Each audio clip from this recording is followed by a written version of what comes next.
Hello guys, and welcome back to the channel. So now guys, Nigeria is one giant criminal enterprise. It really is. There is nothing going on within the Nigerian space other than acts of criminality, and this cascades of course from the very first office of the country to the lowest office of the country. There is nothing in the entirety of the near 200 million population largest black country on the planet. There is nothing going on within that space other than acts of criminality. I have said this in previous videos, and I will say it no doubt in future videos as well. And to be fair, nobody has ever really come to contradict me in the comment section, because as you are all aware, there is nothing going on within the Nigerian space other than acts of criminality.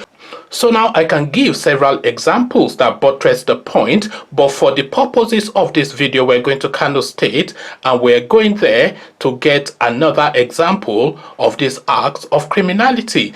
Kano State, of course, they tell you is the second largest state within the Nigerian space, Lagos being the largest in terms of population, that is, not in land mass. But of course, that is already one act of criminality right there, because the population of Kano State is nowhere near the 20-odd million people that they will tell you occupies that space. No, it's not even probably half of that, or just teetering on the edges of half of that. But for the purposes of our allocations and money and weight of influence, they've padded up the figures to arrive at that 20-odd million. So that is already the act of criminality. And Ganduje, of course, is the incumbent in that space, and I don't really need to recount or recite examples of Ganduje to you. We all saw him pocketing the dollars when he was caught with a hidden camera taking $5 million in bribe in hard cash. And the president, of course, who sits at the front seat of this corruption enterprise, told us that what we saw with our own eyes is Photoshop. So that being the background, guys, I bring you this. Kano Governor Ganduje's aide distribute donkeys to empower youth in the state. So that's the headline that we're contending with. So now empowerment now within Kano State is of course donkeys now that they're handing out. This is now, I don't know what the needs are in Kano State, but I'm sure in this age and time that we're living in, 2020, the lifestyle of the days of yore has changed even in a space like Kano State, which to be fair, in its central hubs, it's quite a metropolitan space, and it's quite an enlightened space as well, because if you're looking to enlightenment within the Fulanis, within the House of Fulanis, then the hub of that is Kano State, a little bit Kaduna, but primarily and predominantly Kano State.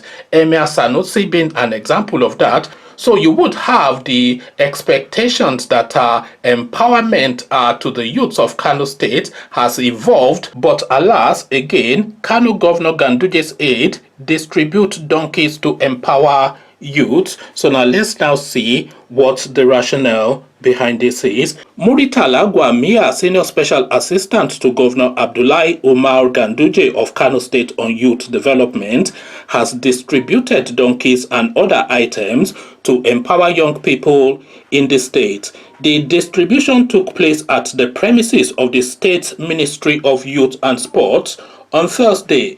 Gwamia also distributed motorcycles, bicycles, cash worth 100,000 naira, building blocks, and roof-making sheets, amongst other items. The governor's aide said the decision to include the donkey in the list of items distributed followed the request made by one of the beneficiaries, who uses it to transport sand, gravel, and blocks, adding that the empowerment will go a long way in assisting his business. Those who attended the event include the State Commissioner for Youth and Sports, Kabiru Ado Lakwaya, Senior Special Assistant on Youth 2, Ibrahim Ahmed, and other top officials of the ministry. So corruption galore, as I said, but let's just digest this and break it down into manageable bits.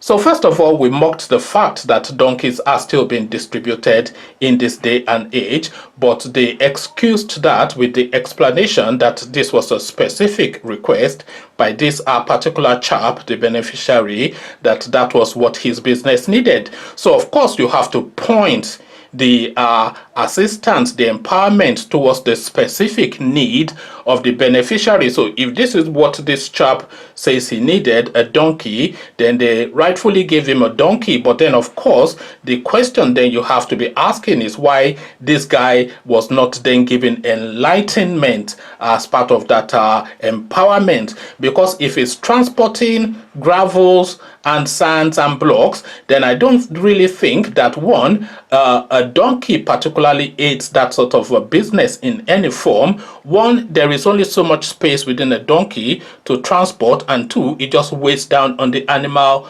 unnecessarily. This is what they used to do in the 1800s in other climates, and they've since moved on. But then of course in Kano State, we've praised them for being enlightened, but that enlightenment does not seem to have cascaded all the way through. So what they needed to have explained to this fella is, look, what you really need is a small truck for your business, so we'll sub you a loan for that truck. We'll give you empowerment plus loan, and then that would then enhance your business better than a donkey, of course.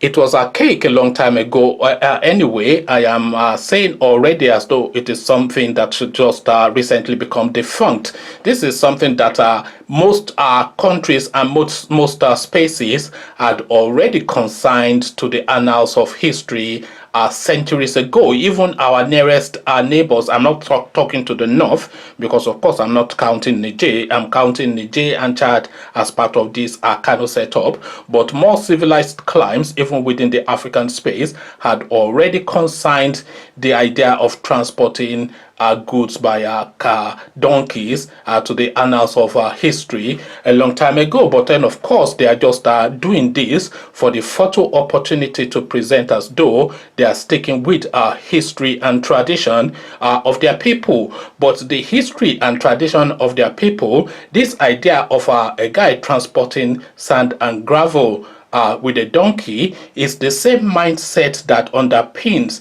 Fulani guy rolling cattle all over Third Mainland Bridge to say that he's transporting his cattle on Third Mainland Bridge. So it's the same mindset at play. But then what also strikes is the people that attended this event. So I'll just read you some of the names again from the last paragraph. So the duplicitousness of it is already in just that reading. There's a commissioner for youth and sport, and then there's an assistant to that commissioner, and then that special assistant has another special assistant, because of course Kadir Ado Lakaya is the senior special assistant on youth 2. So that's 2 with the Roman figures of number 2, the Roman letterings to mark 2. So he's an assistant to the assistant. So now is there a senior special assistant to on youth 3? So this is the corruption that we're talking about. It's just really a looting spree that is going on within that space, to the point that the idea of empowerment in a space that everybody is clamoring for development, the idea for empowerment is to hand over a donkey to some rascally youth. Conversations in the comment section. TikTok, the clock is ticking on this experiment called Nigeria, because it's getting more ludicrous by the minute. Come share thoughts. But before you come share those thoughts, click on the red subscribe button so it turns gray. Bell button notifies you every time I drop a new video. Click on like as well, because that helps with the YouTube algorithm. Once you've done all the clickings, come join me in the comment section. Empowerment and donkey, 2 words that you never thought would sit side by side. So I'll leave you here. Carry this conversation on with you in the comment section. But here I say peace.